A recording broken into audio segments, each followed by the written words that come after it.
Well, Jason wanted to see how I actually put this air intake in, and you can see right there is where it is. I'll get you a link to the intake that I bought. But basically, you get this. You find the center point of this indent in the back, and it's wherever the center of the intake is on the tube, or going to be, I was going to say, because you have to do some adjustment, is where your center point is going to be marked, and then you're going to drill this hole with just a 3-inch hole saw like that, just a 3-inch hole saw, because that's a 3-inch piece. You're going to go ahead and mount it, and then you're going to cut the flange on this is a little bit longer. You're going to cut that off first. You don't need to cut it off as much as I did. Just leave it about maybe a 1/16 of an inch or so past the bolt heads. Okay, I took it about a 1/16 of an inch inside the bolt heads, but you need to be a little bit longer with it because of the way the gasket is. Okay, the other thing next thing you're going to do is you're going to have to relocate this piece slightly, and it's going to have to get closer to the little crotch down in the plastic. So you might as well just go ahead and file this off right here of this mount, this side right here. Just go ahead and take that off, because I'll show you in just a second how that's going to be. Alright, and on the intake itself, you're going to find all the 2015s have round with a little flange in them. Now the 2014s, which I bought a 2014 because I couldn't get one, are square. Now I don't know how that's going to work with you guys with 2014s, but basically they're the same thing, except one's around, the 2015s are round, and you're going to want to you don't have to, but I took an 1.25 inch hole saw and drilled that out completely out, so I got a little larger air intake than what it had. Okay, and then just for GPs, you have to relocate this hole to where it's in the center of that piece. So you need to elongate this hole, this mounting hole, so that this rubber will slide up into this crotch piece right here, and then sand off that rubber right there so it gets up really close there. Okay, and once you get it done, it'll pinch down, it'll be okay, but you're going to elongate that hole a little bit so that this mount will do that. Also, this is the flange piece that goes through the rubber and actually mounts to the other side of it, and bottoms out against that bracket. Okay, you're going to want to shorten that up a little bit. Grind this off, keep it level, because you need that less flex in there. You need that to anchor flat and solid. So what I suggest is take and grind about a 1/4 of an inch or so off of it, then slide this from the inside to the outside. Okay,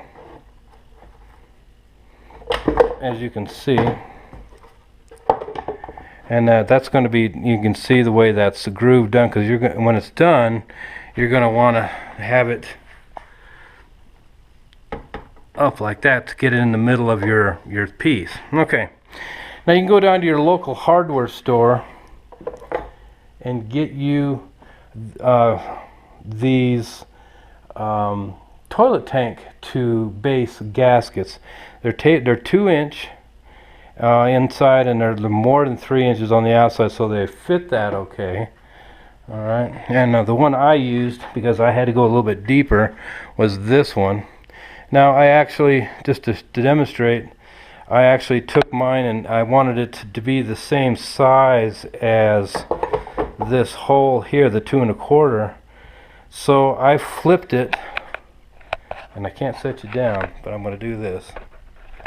I flipped it inside out like that, and I put it on my belt sander, and I just actually worked it to where it was actually larger inside diameter. Okay, all right. Then you see it'll fit right on top of there, and you still slightly see the flange all the way through, so it's a straight hole all the way through. Pretty easy, right? Okay. Well, mine's going to be thicker because I cut more of the flange off than I needed to. You could use a thinner one like that if you don't cut quite so much of that flange off that adapter, okay? Okay. So, okay, now I got you mounted there. You can see this gasket will fit right inside, the tapered part will fit right inside here, and the other side will lay up against the piece that we put in. Okay, so just like that. So lay that in there like that. Go ahead and scoot that puppy back in there to your receiver down there.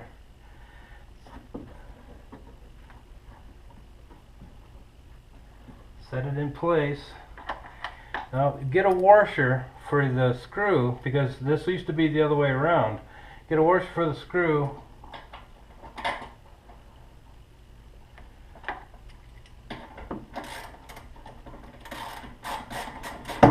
So you're going to crush that plastic down there a little bit more than it was.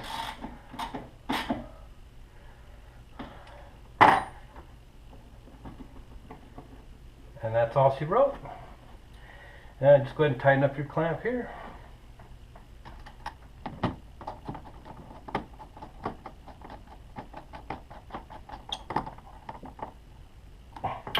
Just make sure that you're sealed and it's got good pressure on it so it doesn't leak. And you want it to, just be in good shape there, because it's going to take a lot of vibration.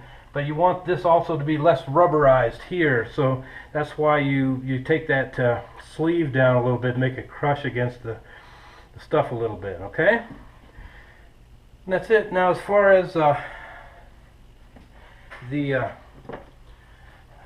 shield goes on it, I just cut some of this, and I'll show you what it looks like.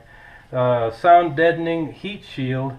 It's sticky back, and you peel it off and just cut it and just lay it in there and just work it right down in it like that, okay? And the same for the oil fill hole. I did the same thing. I sealed it up too on the other piece. Just cut a piece of it. I'll provide you the links to where I bought this stuff, and it's a big old sheet of it for practically nothing.